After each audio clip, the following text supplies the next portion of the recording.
Jika teman-teman pernah menonton video saya seputar TikTok ataupun TikTok Ads di tahun 2021 dan tahun 2022, terus teman-teman mau mencoba untuk mengaplikasikannya ataupun mengikuti step by step-nya di tahun sekarang, itu sudah pasti jelas beda. Kenapa? Karena setiap platform selalu melakukan yang namanya itu perubahan ataupun update. Mau itu update-nya secara keseluruhan dari mulai tampilan ataupun penambahan fitur.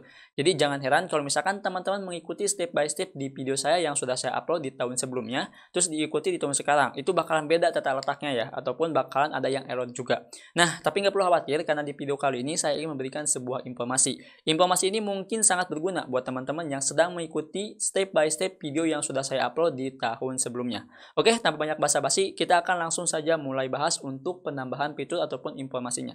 Nah, untuk penambahan fitur ataupun update-nya ataupun informasinya itu secara keseluruhan akan saya bahas dari mulai aplikasi TikTok, TikTok Shop, dan TikTok Ads. Jadi ada apa saja? Oke, yang pertama dulu dari aplikasi TikTok. Aplikasi TikTok itu selalu ada yang namanya itu updatean ya, namanya juga aplikasi harus diupdate teman-teman ya, entah itu per minggu ataupun per bulan, saya nggak tahu ya, tapi pasti ada yang namanya itu updatean. Nah biasanya updatean ini selalu berubah-ubah dari mulai yang namanya itu tata letak berpindah-pindah gitu kan, ada juga penambahan fitur ya yang bisa kita gunakan.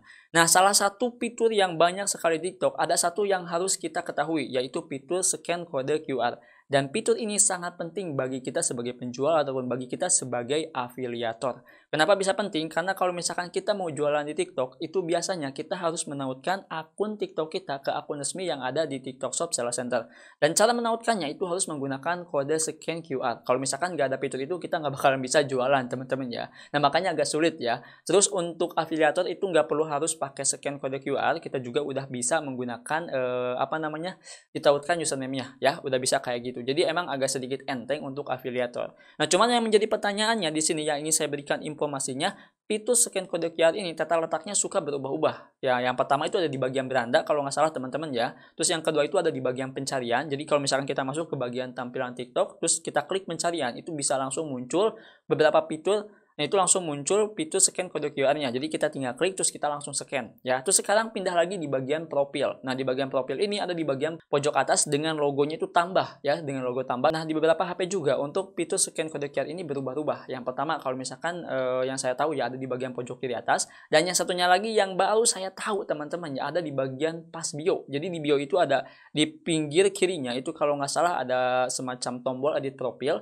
dan di bagian kanannya itu kalau nggak salah ada tombol tambahkan teman. Nah, di situ kode scan QR-nya untuk di beberapa HP. Jadi ada sedikit perbedaannya ya.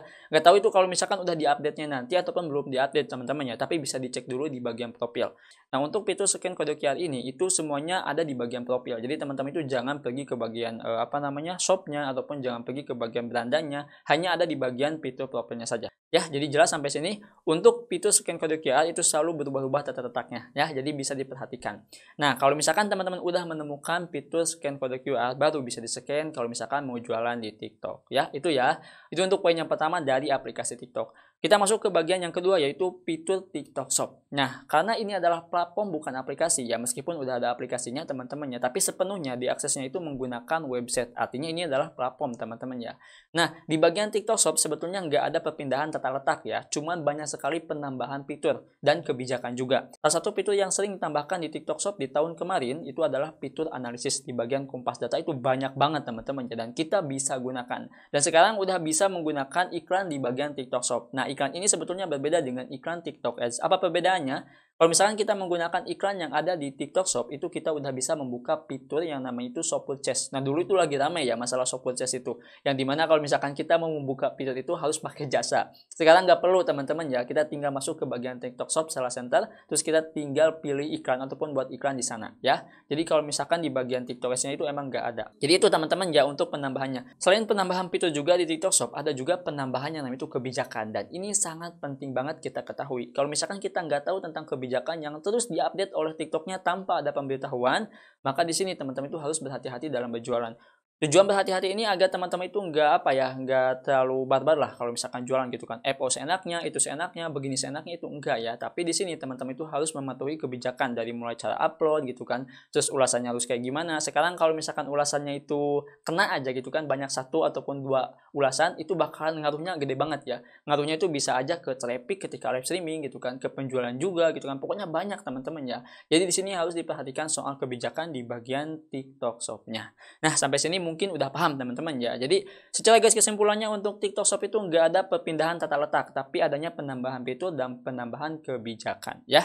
Oke, itu ya untuk TikTok Shop. Selanjutnya di sini yang terakhir yaitu TikTok Ads. Nah, TikTok Ads ini dirancang ataupun dibuat untuk teman-teman yang ingin beriklan secara luas. Maksud luas itu berarti di sini teman-teman itu bisa menjangkau audiens secara besar teman-teman ya, mau itu senegara ataupun di luar negara juga bisa ya. Berbeda kalau misalkan kita beriklan menggunakan aplikasi TikTok, itu hanya ada beberapa fitur saja.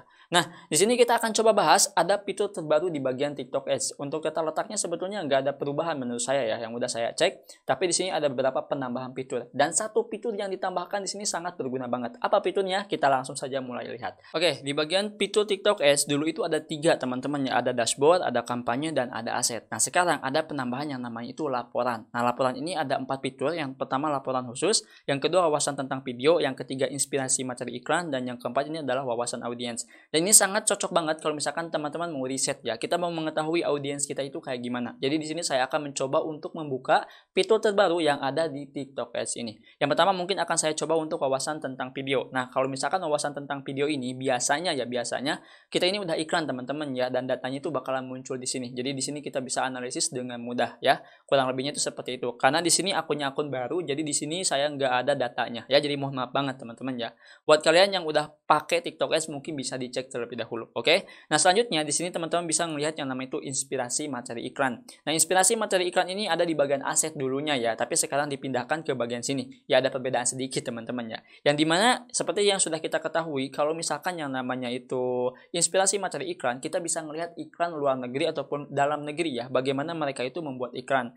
Nah, selain itu juga kita bisa pilih industri ini kita bisa filter gitu kan, produk kita ini jualan apa. Kalau misalkan kita jualan yang namanya itu fashion, berarti kita pilih yang apparel. Nanti akan muncul tuh teman-teman ya untuk iklan-iklan itu kayak gimana ya. Dan di sini juga ada kata objektif dan like-nya. Jadi objektif ini kita akan coba untuk filter, misalkan ya objektifnya itu produk sales. Nanti akan ditampilkan produk-produk yang penjualannya tinggi. Kurang lebih seperti itu teman-teman ya. Terus di bagian bawahnya juga akan direkomendasikan tentang kumpulan tren yang lagi rame 1 minggu ke belakang ataupun 1 bulan ke belakang. Ini sudah saya bahas sebelumnya ya, tapi di sini untuk perpindahannya kayak gini.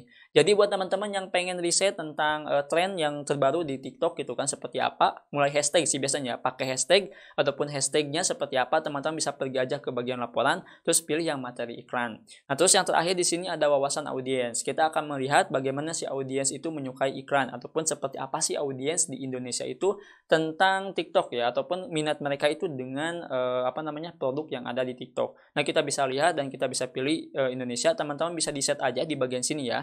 Bisa di-set aja di bagian sini. Terus bisa dilihat juga tentang kategori minat iklannya itu kayak gimana. Misalkan di sini untuk kategori minat iklannya kita ingin pilih yang namanya itu sebentar ya. Kita akan coba pilih pakaian teman-teman ya. Kita klik pakaian, terus nantinya itu kita pilih yang namanya itu di bagian ini minat ya. Nah, kita juga ingin pilih misalkannya itu olahraga ya. Ini contoh teman-teman ya. Terus sini kita pilih interaksi videonya mau kayak gimana, misalkan gaya hidup kita pilih. Nah, terus di sini kita juga bisa pilih interaksi kreatornya kayak gimana. Nah, kalau misalkan sudah kita pilih, terapkan teman-teman ya. Nah, biasanya datanya itu bakal muncul seperti ini ya, untuk gambaran kalau misalkan kita filter dari minat perilaku. Nah, ini lebih enak banget. Maksud enak tuh kayak gini. Dulu kan nggak ada ya fitur kayak gini. Jadi di sini tuh kita hanya semacam pilih gitu kan. Pilih nih, kalau misalkan kita pilih kategori minat pakaian, aksesoris, maka peminatnya itu bahkan kebanyakan itu perempuan. Ternyata kalau misalkan kita lihat dari wawasan audiens yang udah didapatkan oleh data TikToknya, itu berbeda lagi teman-teman ya.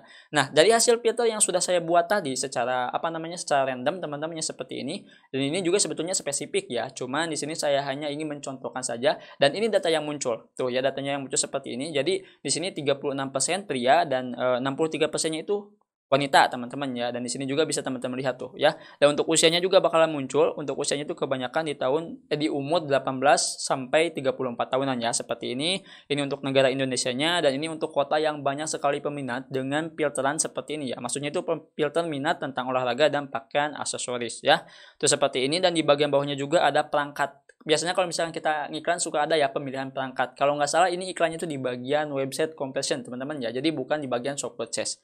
Ya, oke, jadi itu ya teman-teman tuh bisa dilihat di sini kebanyakan itu menggunakan Android dan di bagian bawahnya juga kita bisa melihat harga perangkatnya itu berapa gitu kan. Terus di bawahnya juga kita bisa lihat dan ini lebih spesifik dan bakal ngasih tahu teman-temannya tuh seperti ini ya. Nah, tapi yang paling penting biasanya tuh di bagian gender ya ataupun di bagian usia.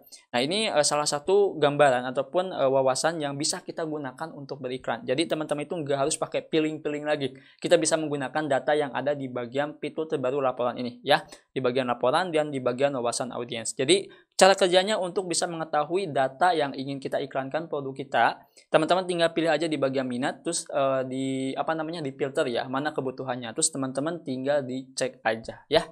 Itu mungkin ya updatean penambahan fitur terus informasi yang sudah saya sampaikan. Mungkin sedikit teman-teman bisa mengerti apa yang saya sampaikan di video kali ini. Jadi secara garis kesimpulannya saya ingin ambil lagi kata-kata yang di awal saya sebutkan tadi. Kalau misalkan teman-teman menonton video saya di tahun sebelumnya terus dicoba dipraktekkan sekarang itu bakalan beda ya. Pastinya beda. Contohnya di bagian TikTok saja udah beda kan, sekarang ada penambahan fitur di bagian wawasan audiens. Dulu tuh nggak ada teman-teman ya, tapi sekarang ada. Nah, nggak tahu untuk bulan selanjutnya mungkin bakalan ada penambahan ataupun ada perubahan tampilan. Saya juga akan bantu untuk memberikan informasi kepada teman-teman.